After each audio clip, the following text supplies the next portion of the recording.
आणि आता बातमी लाडकी बहीण योजनेसंदर्भातली आहे। महिलांना एकाच वेळी 2 योजनांचा लाभ घेता येणार नाही असं माणिकराव कोकाटेंनी म्हटलंय। दोन्हीपैकी एकाच योजनेचा लाभ घेतला पाहिजे असं सुद्धा त्यांनी म्हटलंय। लाडकी बहीण योजना किंवा शेतकरी महासन्मान योजनेतून कोणत्या योजनेचा लाभ घ्यावा हे महिलांनी ठरवावं असं आवाहन कोकाटेंनी केलंय। तर आम्हाला निवडणुकीमध्ये लाडक्या बहिणींची गरज होती असं माणिकराव कोकाटे म्हणालेत। माणिकराव कोकाटे यांचं हे वक्तव्य सध्या चर्चेत आहे। एका वेळेस 2 ठिकाणी लाभ घेता येत नाही, नियम आहे। त्यामुळे तो निर्णय त्या महिलांनी घ्यायचा आहे। त्यांनी लाडकी बहीण योजना घ्यायची की पंतप्रधान योजनेमध्ये सहभाग नोंदवायचा, तो त्यांनी ठरवायचा आहे। त्यामुळे त्यांना मात्र लाडक्या बहिणींना, महिलांना अधिकार प्राप्त व्हावे, त्यांना घरामध्ये आर्थिकदृष्ट्या मदत व्हावी या भावनेनं स्वतंत्र पायावर उभं राहता यावं।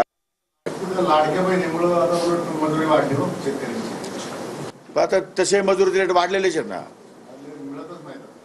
आता ठीक आहे ना, तुम्ही आता सगळं बहिणीवरच अवलंबून का बरं राहता? तुम्ही काम करायला पाहिजे ना पुरुषांनी, हे सगळं बहिणीनेच करावं असं।